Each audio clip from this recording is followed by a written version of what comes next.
So, dear students, today's topic is merge operation in data frame. तो मर्ज करने का मतलब क्या होता है? कंबाइन करना, मिक्स करना। अभी जैसे आपने इसके पहले कॉन्केटिनेट फंक्शन पढ़ा, तो कॉन्केटिनेट फंक्शन भी दो डेटा फ्रेम्स को क्या कर रहा था? कंबाइन कर दे रहा था। उसी तरह से मर्ज ऑपरेशन भी है। तो इसकी यदि हम डेफिनेशन के बारे में देखें तो two data frames might hold different kinds of information about the same entity. एक ही एंटिटी है कोई, है ना। एंटिटी मतलब कोई एक ऑब्जेक्ट हो गया, एक कोई थिंग हो गई, उसके बारे में दो डेटा फ्रेम अलग अलग इंफॉर्मेशन को होल्ड कर सकते हैं, है ना। Same entity and linked by some common features column, और उन दोनों में कुछ कॉमन फीचर्स हैं, कुछ कॉमन कॉलम्स हैं। तो उस तरह के डेटा फ्रेम्स को जोड़ने के लिए जो है हमको पांडा या पाइथन पांडा हमको मल्टीपल फंक्शंस प्रोवाइड करता है, जैसे मर्ज और जॉइन। तो अभी जो हम देखने वाले हैं वो है हमारा मर्ज फंक्शन की। मर्ज फंक्शन के थ्रू हम कैसे दो डेटा फ्रेम्स को कंबाइन कर सकते हैं, जोड़ सकते हैं। तो यहाँ पर देखिए हमने एक एग्ज़ाम्पल ले रखा है। एग्ज़ाम्पल में हमने पहले एक डेटा फ्रेम बनाया है, एक डिक्शनरी बनाई है dict1, जिसमें हमने 3 कॉलम वैल्यू स्पेसिफाई की है, आईडी, वैल्यू 1, वैल्यू 2। इसी तरह से dict2 दूसरी डिक्शनरी है जिसमें हमने 3 कॉलम्स स्पेसिफाई किए हैं, अगेन आईडी, वैल्यू 1, वैल्यू 2।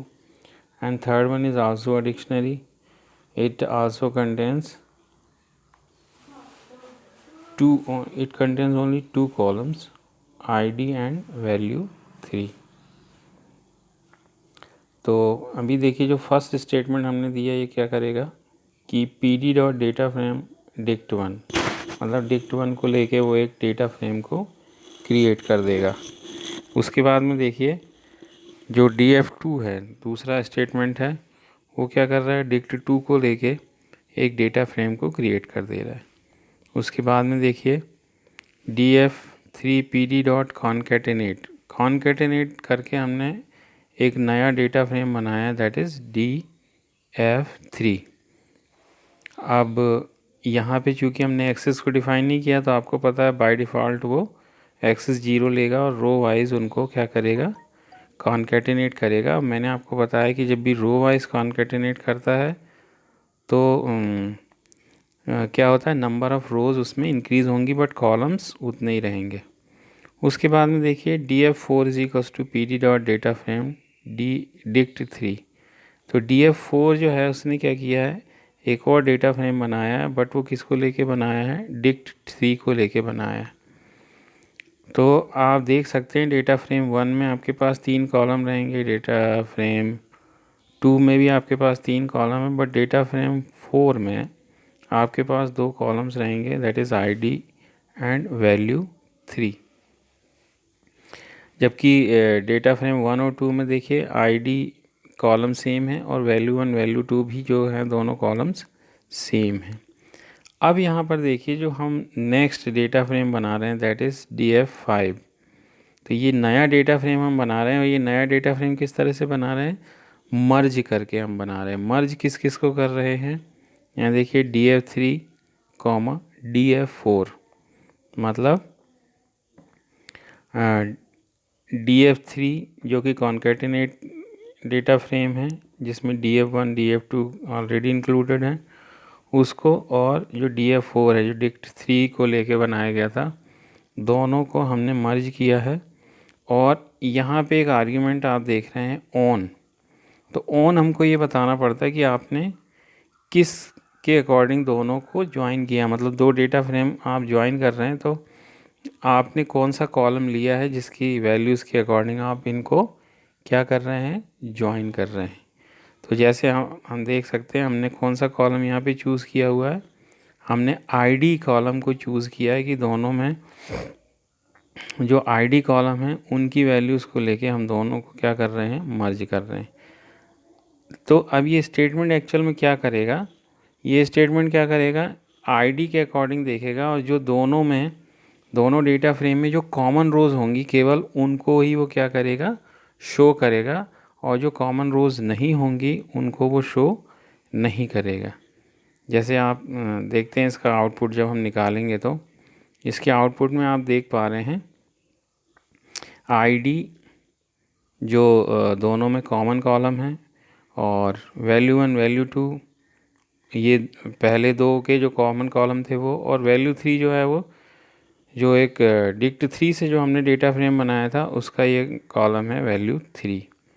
अब यहाँ पर देखिए हमने लिखा भी हुआ है this will give the common rows between the two data frames for the corresponding column values ID. तो आईडी की जो करस्पॉन्डिंग वैल्यूज़ हैं उसके अकॉर्डिंग ही जो कॉमन रोज़ हैं वो सारी रोज़ को ये जो मर्ज होने के बाद जो डेटा फ्रेम हमको मिलेगा वो शो करेगा। तो इसको यहाँ पर देखिए जैसे आईडी इंडेक्स ये जो आपको दिख रही है 0 1 2 3 4 5 6 7 8 ये सारी की सारी क्या हैं आपकी इंडेक्स वैल्यूज़ हैं। आईडी जो है फिर आईडी वैल्यू 1 वैल्यू 2 वैल्यू 3 ये सब क्या हैं, ये हैं कॉलम्स। जो डेटा फ्रेम आप मर्ज कर रहे हैं उनके कॉलम्स हैं ये। तो यहाँ पर देखिए जो फर्स्ट वाला एग्जांपल है आईडी 1, उसके बाद में 1 ए वैल्यू 1 ए वैल्यू 2 बी और वैल्यू 3 12। यहाँ पे आप देख सकते हैं कि आईडी 1 के लिए वैल्यू की वैल्यू थी वैल्यू 1 की वैल्यू है ए और वैल्यू 1 की वैल्यू है वैल्यू 2 की वैल्यू है बी। फिर यहाँ आप देख रहे हैं कि डिक्ट 2 में कहीं भी आईडी 1 आपको नहीं दिख रहा है, कहीं भी आप देख लीजिए यहाँ कहीं भी आपको आईडी 1 नहीं मिल रहा है, बट आईडी 1 फिर कहाँ मिल रहा है, इस डिक्ट 3 में आईडी 1 मिल रहा है। तो हमने बताया आपको कि मर्ज ऑपरेशन हमेशा जो कॉमन रोज़ होंगी उन्हीं को शो करेगा। तो यहाँ से फिर उसने वैल्यू उठाई 1 की, इसके लिए जो वैल्यू 3 थी उसकी वैल्यू कितनी है हमारी 12। तो आप देख सकते हैं यहाँ पे ए बी और ये जो लास्ट वैल्यू आ रही है 12। इसी तरह से आप दूसरे रो के बारे में बात करिए 2। तो यहाँ देखिए 2 के लिए जो वैल्यू हमको मिल रही है, यहाँ देखिए ये 2 के लिए वैल्यू 1 है सी, वैल्यू 2 है डी। फिर यहाँ भी है हमारा डिक्ट 2 में भी वैल्यू 2 है, उसके लिए वैल्यू 1 है के और वैल्यू 2 है एल अगेन। और इसके बाद यहाँ भी देखिए वैल्यू 2 है और उसके लिए हमारी वैल्यू कितनी मिल रही है 13 मिल रही है। तो अब हम देखते हैं इसको किस तरह से आउटपुट देगा। पहले वाले के लिए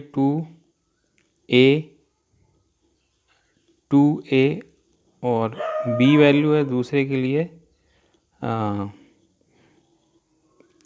2C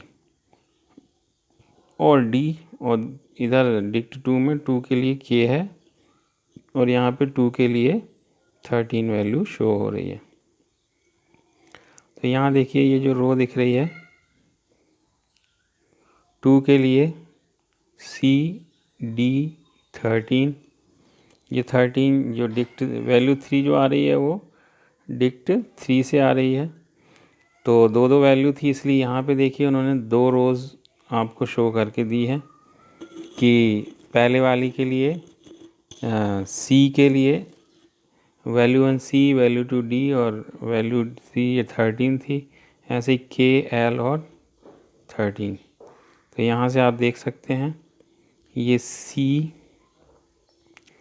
C और ये D, ये 2 के साथ ये फर्स्ट रो बन गई। सेकंड वाला इस 2 के लिए, ये 2 के लिए वैल्यू क्या क्या थी K और L 2 वैल्यू थी, और मगर यहाँ पे डिक्ट 3 में सेम वैल्यू 13 मिल रही है, तो वहाँ पे आपको वो 13 वैल्यू को ही शो कर रहा है। तो इस तरह से आप समझ गए होंगे कि जो कॉमन रोज़ होंगी उनकी वैल्यू को ही ये शो करेगा, सारी की सारी रोज़ को यहाँ पे मर्ज करके शो नहीं करेगा। जबकि कॉन्कैटिनेट में क्या करता था, जितनी डेटा फ्रेम 1 की जो जितनी रो रहती थी वो सारी की सारी रोज़ को लेके डेटा फ्रेम 2 की रोज़ में ले जाके उसको कंबाइन कर देता था, जोड़ देता था, और पूरी की पूरी रोज़ दिखती थी। बट मर्ज में क्या डिफरेंस आपको दिख रहा है कि केवल जो कॉमन रोज़ हैं दोनों में वो जहाँ यदि जो कॉमन रोज़ हैं जैसे ID2 के लिए यहाँ तीनों dict1 dict2 dict3 में जो रोज़ मिल रही हैं केवल वो ही रोज़ को जो है वो शो करेगा। बाकी जो अनकॉमन रोज़ हैं जिनके लिए कहीं कोई वैल्यू नहीं मिल रही है ऐसी रोज़ को वो शो नहीं करता है। तो ये एक्चुअल में बेसिक डिफरेंस हो गया हमारा कॉनकेटिनेट और मर्ज फंक्शन के अंदर।